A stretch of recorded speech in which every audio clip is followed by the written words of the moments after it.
Mari kita bahas soal-soal di sesi 12. Yuk kita bahas soal nomor 1.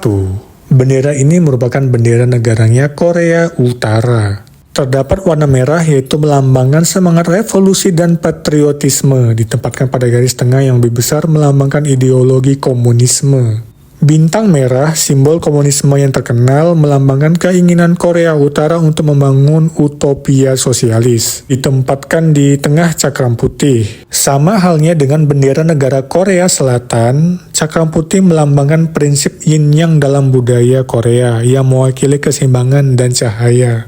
Warna biru melambangkan aspirasi rakyat untuk bersatu dengan masyarakat revolusioner dunia dan berjuang untuk ide-ide kemerdekaan, persahabatan, dan perdamaian. Yuk kita bahas soal nomor 2. Tengku Amir Hamzah, Pangeran Indra Putra atau lebih dikenal hanya dengan nama pena Amir Hamzah, yang lahir pada tanggal 28 Februari 1911 dan wafat pada 20 Maret 1946 adalah sastrawan Indonesia Angkatan Pujangga Baru dan pahlawan nasional Indonesia. Lahir dari keluarga bangsawan Melayu Kesultanan Langkat di Sumatera Utara. Ia dididik di Sumatera dan Jawa. Saat berguru di sekolah menengah atas di kota Surakarta pada sekitar tahun 1930, Amir muda terlibat dengan gerakan nasionalis dan jatuh cinta pada teman sekolahnya Ilik Sundari. Bahkan setelah Amir melanjutkan studinya di sekolah hukum di Batavia yang sekarang berubah menjadi kota Jakarta, keduanya tetap dekat, hanya berpisah pada tahun 1937 ketika Amir dipanggil kembali ke Sumatera untuk menikahi putri sultan dan mengambil tanggung jawab di lingkungan kerajaan. Meskipun ia tidak bahagia dengan pernikahannya, ia memenuhi tugas kerajaannya.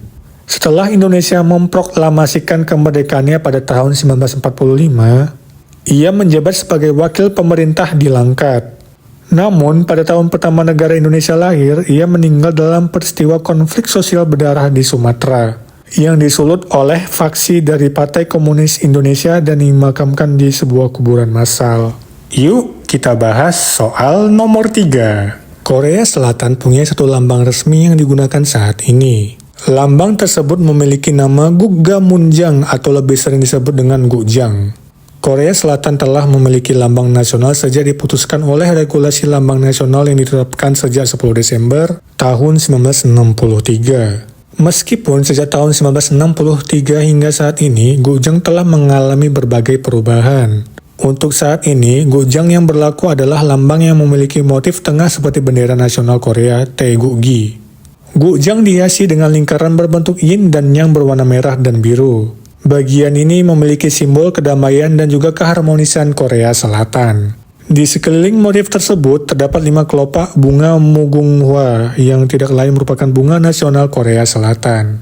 Di sekelilingnya lagi terdapat pita berwarna biru dengan tulisan Hangul dibaca Daehanmingo yang jika diartikan menjadi Republic of Korea atau Republik Korea.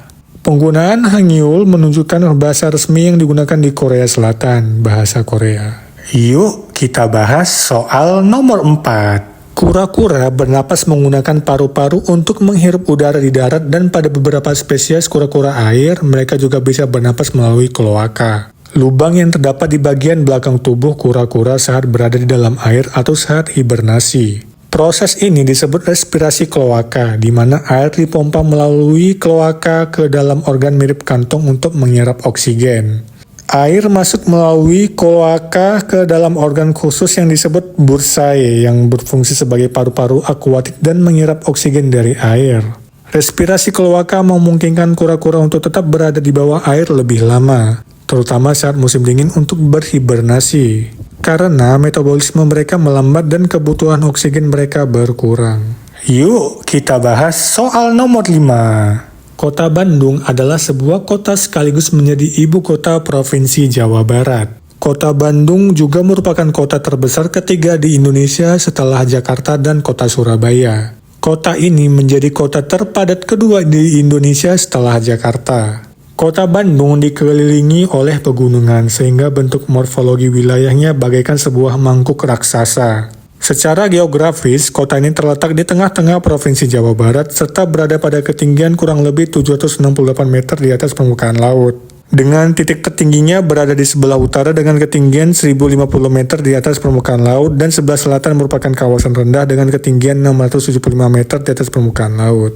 Yuk kita bahas soal nomor 6. Tanggal 17 Maret di Indonesia diperingati sebagai Hari Perawat Nasional, yang merupakan sebuah momen penting bagi masyarakat dan tenaga kesehatan di seluruh dunia untuk menghargai dan mengapresiasi peran penting yang dimainkan oleh perawat dalam memberikan pelayanan kesehatan yang berkualitas dan aman kepada pasien.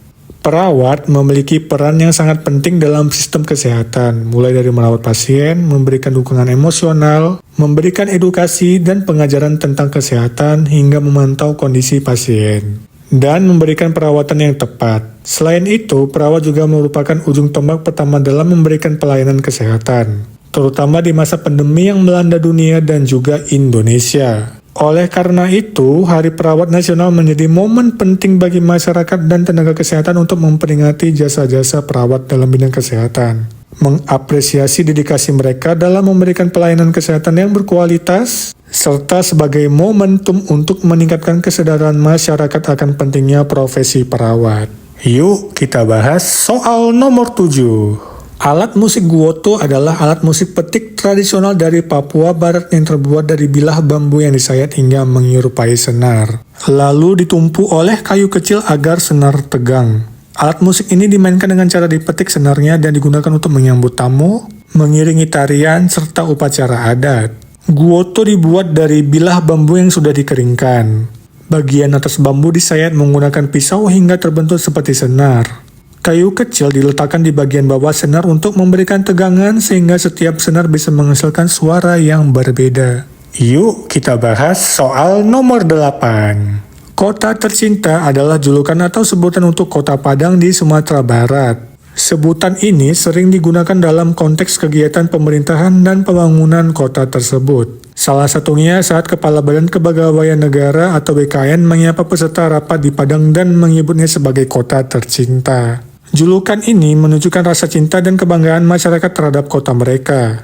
Sebuah publikasi pada tahun 1995 berjudul 326 tahun Padang Kota Tercinta juga menunjukkan penggunaan sebutan ini untuk kota Padang. Di kota Padang tersendiri bahkan memiliki tagline Padang Kota Tercinta di puncak Gunung Padang, memperkuat identitas julukannya.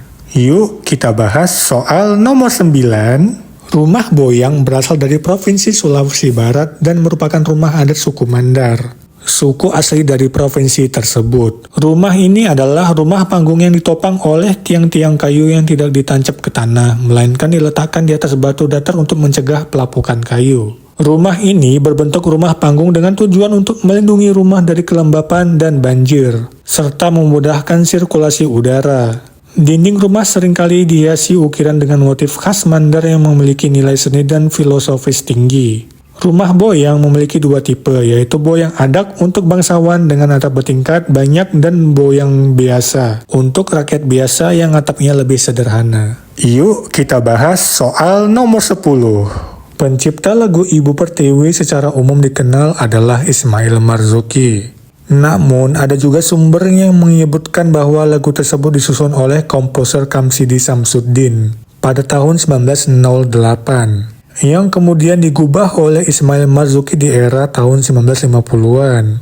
Ismail Marzuki merupakan sosok yang lahir di Kampung Kuitang, Jakarta pada tanggal 11 Mei 1914. Sosok ini dikenal sebagai salah satu tokoh musik Indonesia dan merupakan seorang komponis dari suku Betawi asli, dengan panggilan akrab Bang Maing. Dalam karir musiknya, Ismail Marzuki berprofesi sebagai pencipta lagu dan musikus. Penampilannya sering menghiasi panggung sebagai pemain orkes maupun penyanyi. Selamat kepada pemenang untuk di sesi ini. Kamu berhak mendapatkan uang tunai Rp150.000. Silahkan klaim hadiahnya sesuai dengan format yang sudah kami jelaskan di video paling awal kami upload, dan pada peraturan yang baru, kemudian kirimkan ke email pada video sebelumnya ya.